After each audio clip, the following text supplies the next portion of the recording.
2020년 10월 2일 큐티 말씀입니다. 에스겔 17장 1절로 10절입니다. 여호와의 말씀이 내게 임하여 이르시되 인자야 너는 이스라엘 족속에게 수수께끼와 비유를 말하라.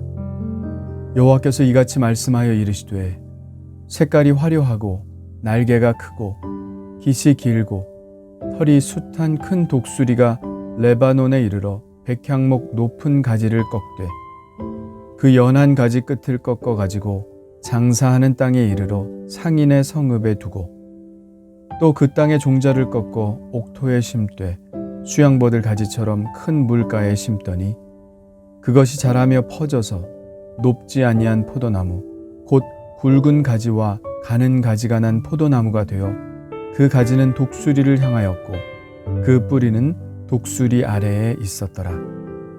또 날개가 크고 털이 많은 큰 독수리 하나가 있었는데 그 포도나무가 이 독수리에게 물을 받으려고 그 심어진 두둑에서 그를 향하여 뿌리가 뻗고 가지가 퍼졌도다. 그 포도나무를 큰 물가 옥토에 심은 것은 가지를 내고 열매를 맺어서 아름다운 포도나무를 이루게 하려 하였음이라. 너는 이르기를 주 여호와의 말씀에 그 나무가 능히 번성하겠느냐? 이 독수리가 어찌 그 뿌리를 빼고 열매를 따며 그 나무가 시들게 하지 아니하겠으며 그 연한 잎사귀가 마르게 하지 아니하겠느냐? 많은 백성이나 강한 팔이 아니라도 그 뿌리를 뽑으리라. 볼지어다 그것이 심어졌으나 번성하겠느냐? 동풍에 부딪힐 때에 아주 마르지 아니하겠느냐? 그 자라던 두둑에서 마르리라 하셨다 하라. 아멘.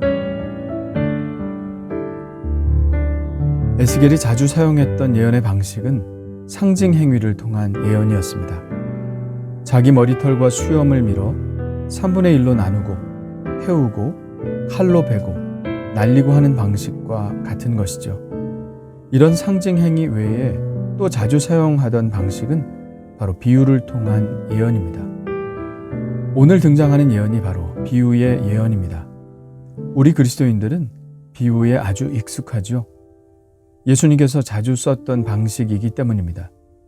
그래서 우리는 이 비유가 어떤 식으로 진리를 전달하고 있는지 아주 잘 이해하고 있습니다. 비유는 속담과 같이 한 문장에 함축되기도 합니다. 아니 땐 굴뚝에 연기 날까 라든지 발 없는 말이 천리 간다와 같은 속담은 모두 비유입니다. 비유는 말하고자 하는 사람의 의도를 쉽고 명확하게 이해시킵니다. 불을 떼지 않은 굴뚝에서 연기가 날 리 없는 것처럼 원인이 없는 결과가 없다는 뜻을 명확히 하고 또 말이 얼마나 빨리 퍼지는지를 분명하게 이해시키고 있습니다. 비유는 짧은 속담에도 자주 사용되지만 긴 이야기 안에서도 사용됩니다. 우리가 어렸을 때 읽었던 동화들은 모두 비유들입니다. 동화는 이야기 자체를 말하는 것이 아닙니다. 언제나 교훈을 담고 있죠. 교훈을 직접적으로 이야기하지 않고 우리가 쉽게 알고 있는 사물이나 동물 혹은 전형적인 등장인물을 통해서 간접적으로 표현하고 있습니다. 그러나 그러한 비유는 전혀 간접적이지 않죠. 직접적인 표현보다 훨씬 더 강하게 우리의 마음속에 직접 날아와 꽂히게 됩니다. 그래서 하나님께서는 오늘 이 비유를 통해서 우리들 마음속에 강력한 메시지를 전달하고 있는 것이죠. 비유는 이렇게 보다 직접적인 터치를 안기지만 비유에 등장하는 인물들이 무엇을 의미하고 있는지 그 유비를 알지 못하면 헛것입니다. 그래서 비유는 매우 이해하기 쉬운 등장인물들을 내세우죠. 글쎄요, 오늘 본문에 나오는 등장인물들이 무엇을 의미하는지는 잘 알 수 있나요? 역사를 모르고 현실을 모르면 아마도 찾아내지 못할 것입니다. 그러나 포로로 잡혀와 있는 유대인들은 이 이야기에 등장하는 것들이 무엇을 의미하는지 너무나 명확히 잘 알고 있겠죠. 이 이야기가 바로 그들의 현실이니까요. 자, 그러면 이 비유는 무엇을 의미하는 것일까요? 제일 처음 등장하는 동물은 독수리입니다. 색깔이 화려하고 날개가 크고 깃이 길고 털이 숱한 큰 독수리입니다. 이 독수리는 바벨론을 의미하죠. 누가 보아도 오늘 이야기에서 가장 영향력 있는 등장인물이라는 것을 알 수 있겠죠. 그리고 백향목 높은 가지는 자존심이 센 다윗 왕조를 말합니다. 이 독수리는 다윗 왕조의 연한 가지 끝을 꺾어가지고 장사하는 땅에 이르러 상인의 서급에 두었다고 말합니다. 여기서 장사하는 땅이란 바벨론을 말하죠. 가나안이란 말의 뜻도 장사하는 땅이라는 뜻을 가지고 있지만 에스겔은 장사하는 땅을 바벨론으로 사용하고 있습니다. 16장 29절에서도 장사하는 땅 갈대아까지 이렇게 분명하게 규정하고 있죠. 에스겔은 장사하는 땅을 갈대아, 즉 바벨론으로 지칭하고 있습니다. 여기서 연한 가지란 여호야긴 왕을 뜻합니다. 여호야긴 왕은 유다 왕조의 끝에서 두 번째 왕으로 기록되고 있지만 정통성 있는 다윗 왕조의 실제적인 마지막 왕이라고 할 수 있습니다. 그래서 예수님의 족보는 그를 통해 이어지고 있죠. 그러나 그는 왕이 되자마자 연한 가지로 바벨론으로 끌려갔습니다. 그래서 연한 가지 끝을 꺾어가지고 장사하는 땅에 이르러 상인의 서급에 두었다는 표현을 한 것입니다. 그리고 그 독수리는 그 땅의 종자를 꺾어 옥토에 심었다고 말합니다. 그 땅의 종자란 유다의 마지막 왕인 시드기야를 말하고 있죠. 그는 여호야긴 왕의 삼촌으로 유다 왕의 정통성은 이미 없는 존재죠. 마치 총독처럼 바벨론 왕의 명령을 따라 예루살렘을 통치하는 대리자에 불과했습니다. 그래서 그 땅의 종자라는 표현을 쓴 것입니다. 시드기야는 처음에는 바벨론의 통치에 굴복했습니다. 6절의 말씀과 같습니다. 그것이 자라며 퍼져서 높지 아니한 포도나무 곧 굵은 가지와 가는 가지가 난 포도나무가 되어 그 가지는 독수리를 향하였고 그 뿌리는 독수리 아래에 있었더라. 시드기야는 높지 아니한 포도나무가 되어야 했습니다. 바벨론 그 독수리 아래에 복종해야 했기 때문이죠.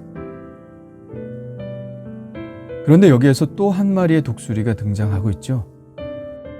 이 독수리는 날개가 크고 털이 많은 큰 독수리입니다. 큰 독수리임에는 틀림이 없지만 바벨론을 지칭한 독수리에게 썼던 색깔이 화려하고 깃이 길고 라는 표현은 빠져 있습니다.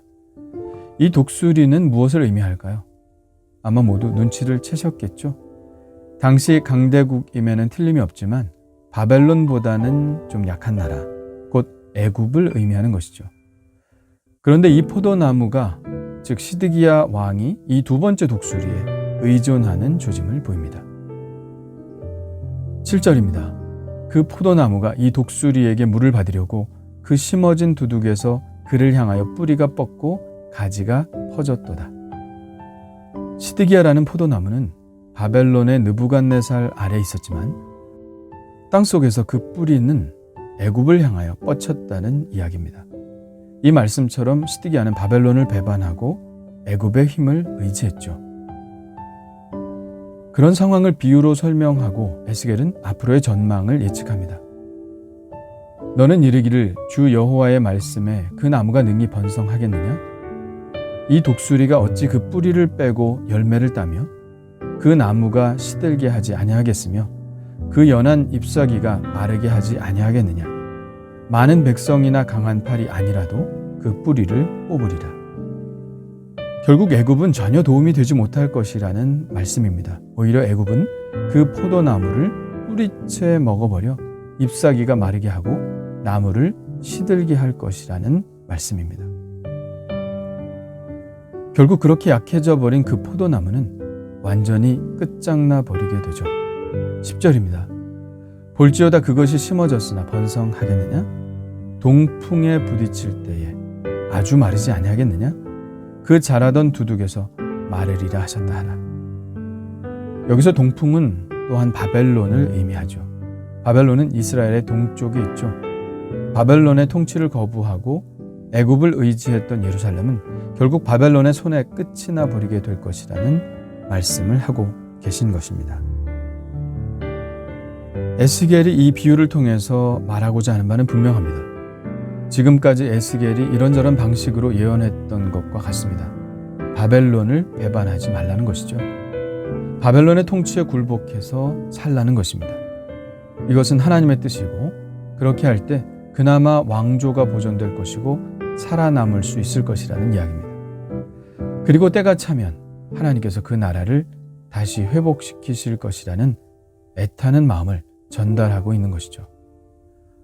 그러나 그 바람대로 되지는 않죠.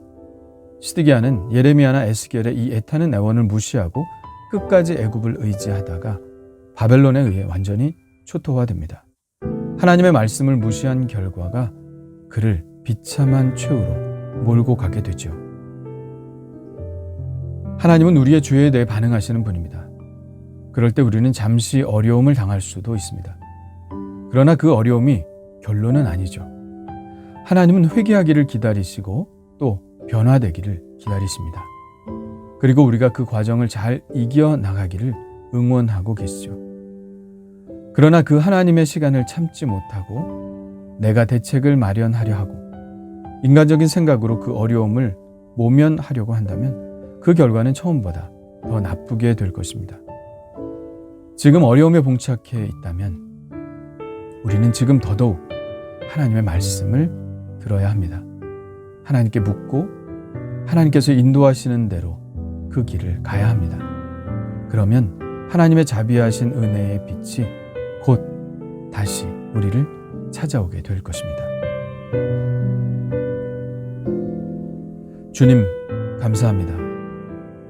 늘 반역하는 백성인데 그럼에도 불구하고 눈을 떼지 않으시고 어떻게든 바른 길로 인도하시려는 하나님의 은혜에 감사드립니다. 죄를 지어 징계를 받는 도중에도 계속해서 반역을 꾀하는 유다 백성들처럼 행하지 않게 하여 주옵소서. 주님이 주시는 징계라면 그 징계라도 달게 받게 하시고 주님께서 일으켜 주시는 그 크신 은혜를 다시 경험하게 하여 주시옵소서. 어떤 환경에서도 주님께 순종하기를 원합니다. 예수님의 이름으로 기도합니다. 아멘.